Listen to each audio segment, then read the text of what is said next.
बिस्मिल्लाहिर्रहमानिर्रहीम। इमाम के बहुत सारे अलक़ाब में एक लक़ब गरीबुल ग़ुरबा, ग़ुरबा का गरीब, ग़ुरबा का गरीब, गरीबुल ग़ुरबा, ग़ुरब में गरीब। वो दौर वही है कि जब नेशापुर, खुरासान, क़ुम से होते हुए लोग हिंदुस्तान बरसगीर की तरफ सादात आए, सैदानियाँ आईं, इमामज़ादगान आए। ये वही दौर है।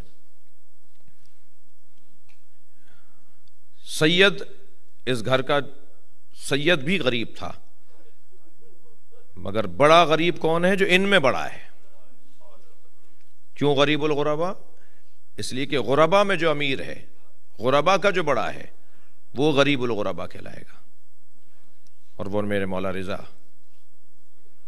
जब मदीना मुनव्वरा से हज़रत को ले जाया जा रहा है तो आप नबी मुकर्रम के मज़ार पर तशरीफ़ ले गए, क़ब्र अतहर पैगम्बर पर, और वहाँ मौजूद चाहने वालों से कहा, मेरा नौहा पढ़ो, मेरा मातम करो, मुझ पे मरसिया पढ़ो, मेरी जिंदगी में मेरा नौहा पढ़ो, इसलिए कि मुझे मेरे वतन से ले जाया जा रहा है। अज़ादारो, तशबीहन नहीं, सिर्फ जहन को करीब करने के लिए अर्ज कर रहा हूं कि इमाम हुसैन ने जब मदीना छोड़ा था तो बहन ज़ैनब साथ है, बेटा अली अकबर साथ है, बेटियां साथ हैं, बहनें साथ हैं, ज़ौजाएं साथ हैं, इस खानदान की और बीबियां भी साथ हैं। लेकिन जब इमाम रिज़ा मदीना छोड़ रहे हैं तो कोई साथ नहीं है।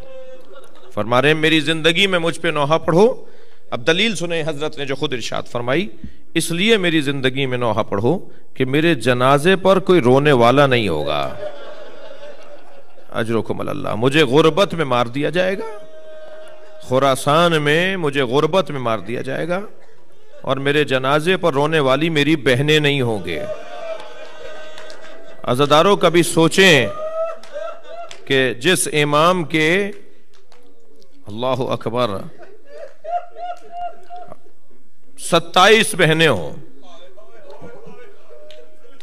जनाब मासूम क़ुम और इमाम रिज़ा एक मादर गिरामी से हैं, जिसको आज मसा हम इस्तिलाहन कहते हैं सगे बहन भाई।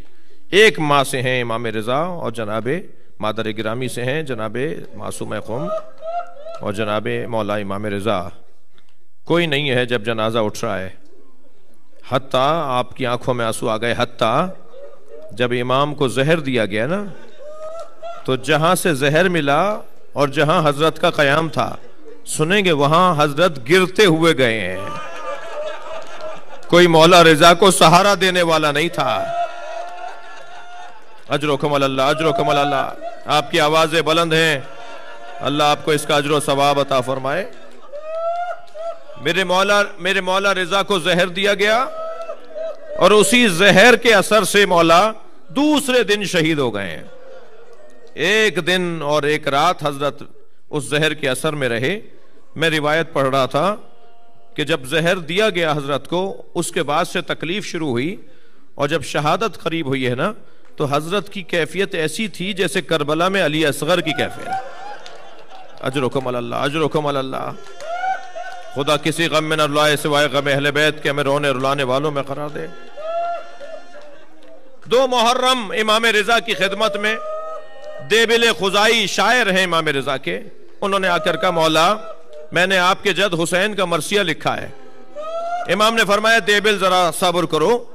अपने गुलाम को बुला के कहा कि पर्दा आवेजा करवाओ, और हरम से कहो, बीबियों से कहो कि वो पर्दे के उस तरफ आके बैठ जाएं, मजलिस हो रही है, देबिल मरसिया सुनाएंगे। और जब बीबियां आके बैठ गई ना पर्दे की उस तरफ, तो इमाम ने कुर्सी की तरफ इशारा किया, देबिल मरसिया सुनाओ। देबिल कुर्सी पे जाके बैठे, मौला रिज़ा मरसिया सुन रहे। देबिल ने मरसिया पढ़ा, या फाती क़ूमी यबनतिल खैर फंदुबी, ए बेहतरीन मखलूक रसूलुल्लाह की बेटी फातिमा, जन्नतुल बकी को छोड़ के करबला आ जाओ। मौला हुसैन का मरसिया सुना रहे हैं, कौन? देबिल खुजाई। ए सैयदा ज़हरा, जन्नतुल बकी को छोड़ के करबला आ जाओ। करबला में आसमान से चांद के टुकड़े गिर रहे हैं, करबला में आसमान से तारे उतर रहे हैं। ए फातिमा, करबला आ जाओ, इसलिए कि करबला में एक जानिब तुम्हारा पोता अली अकबर एड़ियां रगड़ रहा है। ए सैयदा, करबला में तुम्हारे अब्बास के बाजू काटे जा रहे हैं। ए फातिमा, करबला में तुम्हारे अली असगर के गले पे तीर मारा जा रहा है। ए फातिमा ज़हरा, तुम्हारे कासिम को पामाल किया जा रहा है। एक एक शहादत देबिल ने नज़म की और फिर आखिर में कहा, ए फातिमा, जब करबला में सब जगह रो लो तो फिर नशेबे करबला में आ जाना, जहां हुसैन घोड़े से गिराया जा रहा है। अजर कमल अल्लाह। यहां मरसिया मुकम्मल हो गया। मेरे मौला की आंखों से आंसू जारी थे, बीबियों के रोने की आवाजें बुलंद थीं, वहां बैठे हुए चाहने वालों में गिरिया की आवाजें बुलंद थीं। जब देबिल ने मरसिया मुकम्मल किया, उतरने लगे ना मिंबर से, इमाम ने फरमाया, देबिल बैठे रहो, वहीं बैठकर 2 मिसरे और बढ़ाओ और इसमें ये 2 मिसरे पढ़ दो। हजरत ने वो 2 मिसरे पढ़कर। आप हमारे लेटेस्ट वीडियोस के बारे में जानना चाहते हैं तो हमारे चैनल को सब्सक्राइब करें और बेल आइकन को प्रेस करें। शुक्रिया।